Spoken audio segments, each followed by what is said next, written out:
Hello everyone, this is your master teacher Surabhi Gupta from Vedantu and मेरी कक्षा में आपका स्वागत है। वेलकम टू टुडे सेशन जहां पर we will be doing the entire chapter development, that is the first chapter of class 10 economics in the next 10 minutes. ये video उन बच्चों के लिए है who want to revise very quickly before the final exams, before your board examination, या फिर अगर आप वो नालायक बच्चों में से हो जिन्होंने पूरे साल कुछ नहीं पढ़ा और अब इस चैप्टर को पढ़ रहे हो, तब भी ये वीडियो आपके काम आएगी, क्योंकि इस वीडियो में हम सारे इंपॉर्टेंट पॉइंट्स और सारे इंपॉर्टेंट पीवाईक्यूज जो इस चैप्टर से आ सकते हैं उसको डिस्कस करेंगे। इस चैप्टर की स्ट्रैटेजी को डिस्कस करेंगे in the next 10 minutes. तो make sure that you watch this video till the end. ये आपके लिए बहुत ज़्यादा ज़रूरी है, ठीक है? So let's begin. As I told you, आपको क्विक रिविजन कराएंगे, मोस्ट स्कोरिंग टॉपिक्स बताएंगे इस चैप्टर का एंड प्रीवियस ईयर क्वेश्चंस भी। इसके अलावा अगर आपको किसी और चैप्टर का 15-20 मिनट वीडियोस चाहिए तो गाइज उसका एक ऑलरेडी प्लेलिस्ट बन गया है चैनल पे, आप वो प्लेलिस्ट देख सकते हो। तो you can see a lot of the chapters have been done in this short format, so that जिन बच्चों को जिस चैप्टर में मुश्किल हो रही है आप सिर्फ उसको देख सकते हो without wasting your time. As usual I say कि जिन बच्चों को इस वीडियो को रिवीजन के तौर पे देखना है, आप इस वीडियो को 1.25x पे भी देख सकते हो, थोड़ा हाई स्पीड करके, ठीक है? याद रखना, वेदांतु क्लास 9 एंड 10 एक ऐसा चैनल है जो आपके लिए ऐसी वीडियोस लाएगा जिसमें आपको कभी ये नहीं लगेगा कि यार मेरा टाइम वेस्ट हो गया या यहाँ गलत इन्फॉर्मेशन प्रोवाइड की जा रही है। All information, CBSE related information, syllabus related information, सारे एकेडमिक वीडियोस, आपकी सारी तैयारी का जिम्मा हमने लिया है। तो make sure that you subscribe to the channel and give a thumbs up to this video. Vedantu 9th and 10th channel is the fastest growing channel guys, come on इसको सब्सक्राइब कर दो। चलो let's start with chapter 1 development. अगर मैं आपको बोलूँ कि ये चैप्टर कितना इंपॉर्टेंट है तो इकोनॉमिक्स का चैप्टर है, I have told you before. Economics से 3 चैप्टर से ऑलमोस्ट 20 मार्क के क्वेश्चंस आ रहे हैं। इस चैप्टर से आप 5 मार्क्स तक के भी क्वेश्चंस एक्सपेक्ट कर सकते हो।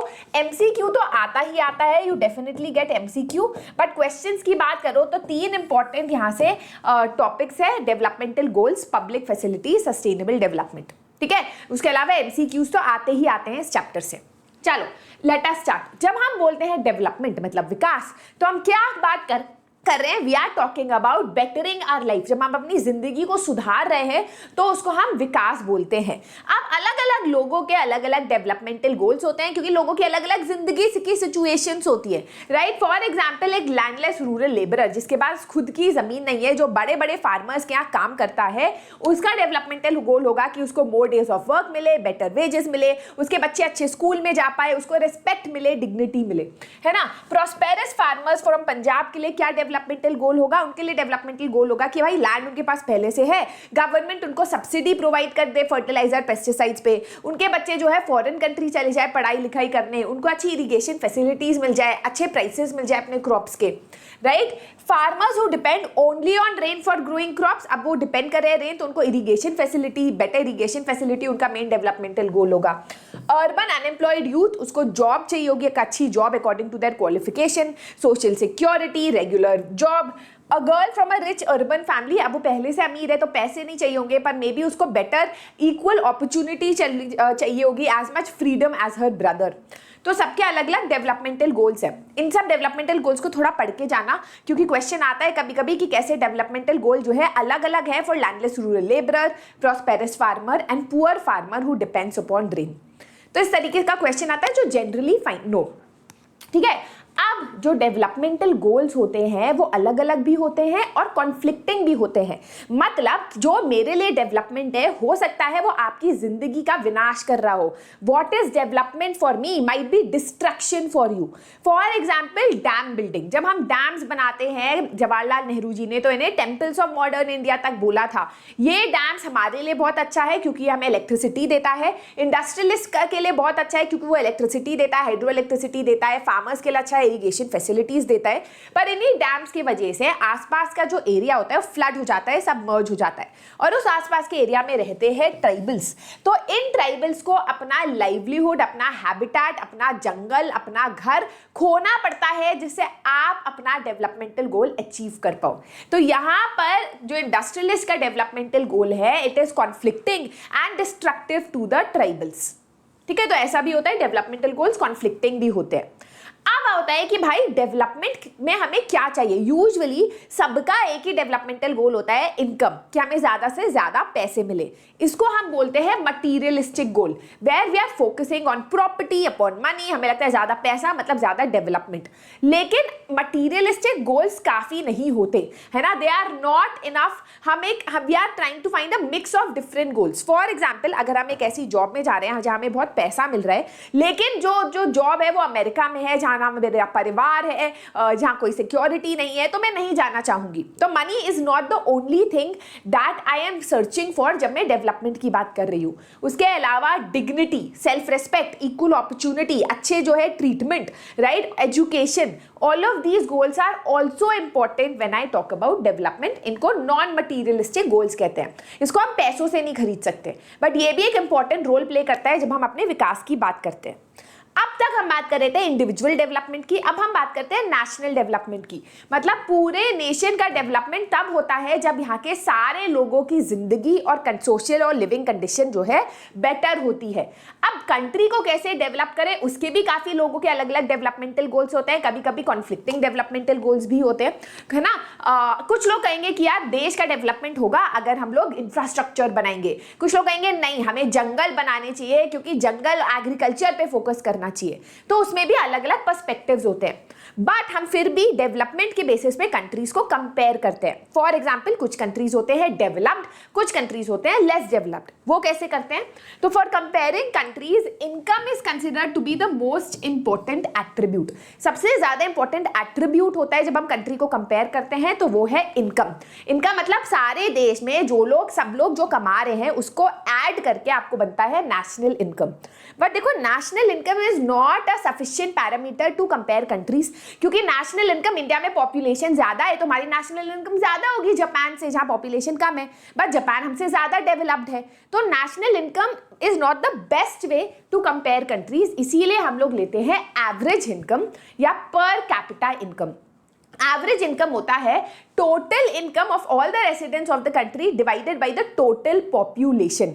उससे हमें मिलता है एवरेज इनकम, राइट। तो average income, but average income की एक मेजर प्रॉब्लम है। What is one major problem? For example, अगर आप इस टेबल को देखो, कंट्री ए, कंट्री बी, दोनों में कंट्री ए का भी लेटर से एवरेज 10,000 है, कंट्री बी का भी एवरेज 10,000 है। तो आपको लगेगा दोनों कंट्री और भी सेम डेवलपमेंटल लेवल पे है। लेकिन अगर आप यहाँ से देखोगे, यहाँ पर इक्विटेबल डिस्ट्रीब्यूशन ऑफ इनकम है, सब ऑलमोस्ट 10,000 रुपए ही कमा रहे हैं। लेकिन कंट्री बी में 4 लोग जो है सिर्फ 500 रुपए कमा रहे हैं, बहुत कम कमा रहे हैं, और एक इंसान 48,000 कमा रहा है, एक ह्यूज अमाउंट ऑफ मनी कमा रहा है। That means per capita income while being a better attribute to that national income, लेकिन फिर भी it does not tell us how the income is distributed amongst the population, है ना। यहाँ पर 4 चेयर पे 5 लोग बैठे हैं, यहाँ 4 चेयर पे एक इंसान बैठा है और 2 चेयर पे 4 लोग बैठे हैं। दैट इज द डिफरेंस, कि पर कैपिटा इनकम अच्छा है, but it does not tell us the disparity how income is distributed amongst the people. It also does not tell us कि उस देश का इनकम, वो एजुकेशन कैसा है, हेल्थ कैसा है ना। तो पर कैपिटा इनकम हमको एक पूरा पिक्चर नहीं देता अबाउट अ कंट्रीज डेवलपमेंट, ठीक है। अब there is a organization called world bank, जो कंट्रीज को डिवाइड करता है into high income and low income countries on the basis of their per capita income. For example, उन्होंने कहा कि those with per capita income of less than $2,500 US dollars in 2019, उनको हम बोलते हैं लो इनकम कंट्रीज। और जिनका 49,300 पर एनम US डॉलर से ज्यादा है पर कैपिटा इनकम जिन देशों का, उसको हम बोलते हैं high income countries. 2,500, 49,300, right. India जो है middle income, low middle income country में आता है, क्योंकि हमारा है पर कैपिटा इनकम $6,700 पर एनम।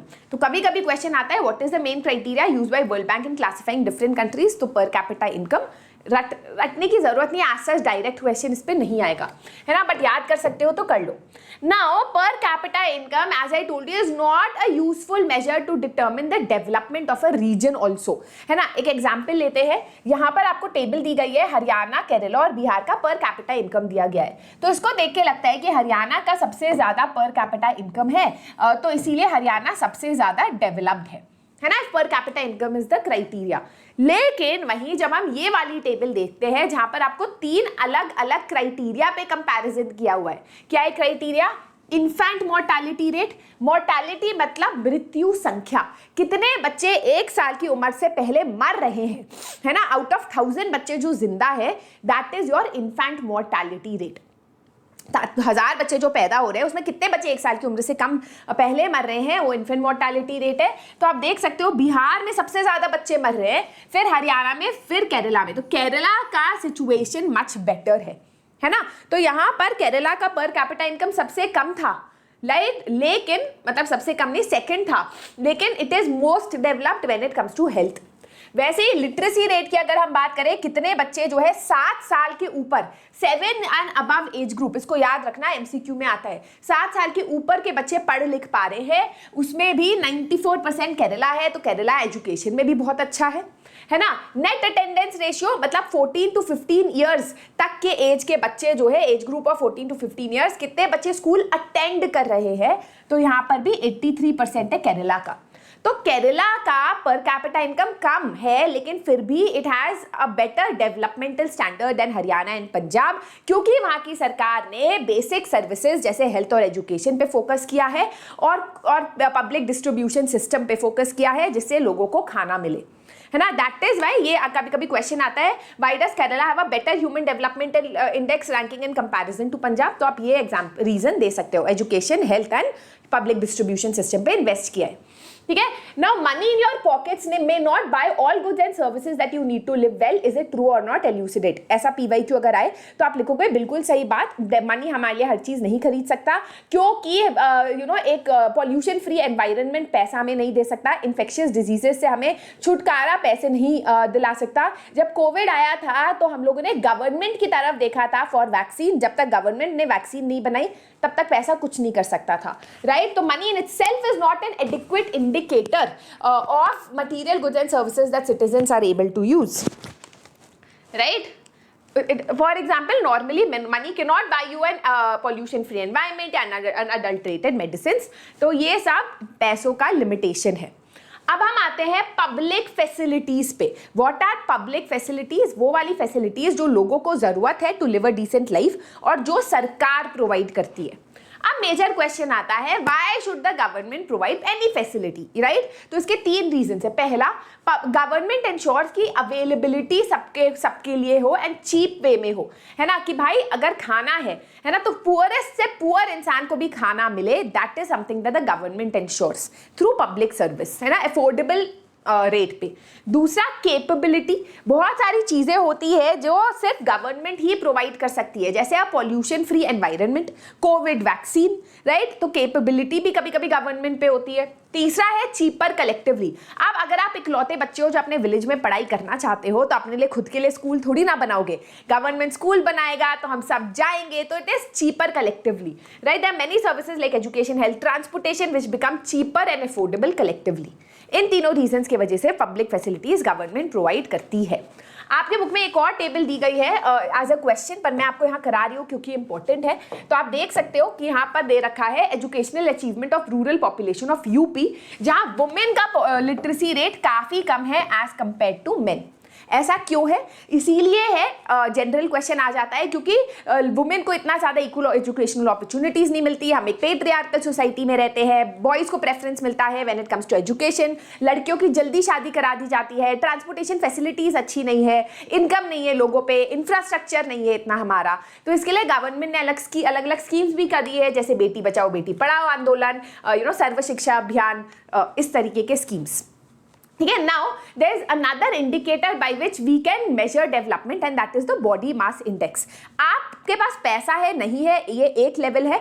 एक दूसरा लेवल है कि आप कितने भूखे हो या आप कितने नरिश्ड हो, है ना। तो यहाँ पर आपका body mass index is measured by weight divided by height square, याद रखना है इसको। तो ideal weight of a 14-year-old girl and a 14-year-old boy comes from 18.5 to 24.9। ये आपका बॉडी मास इंडेक्स होना चाहिए, ठीक है। हाइट स्क्वायर इन मीटर्स में।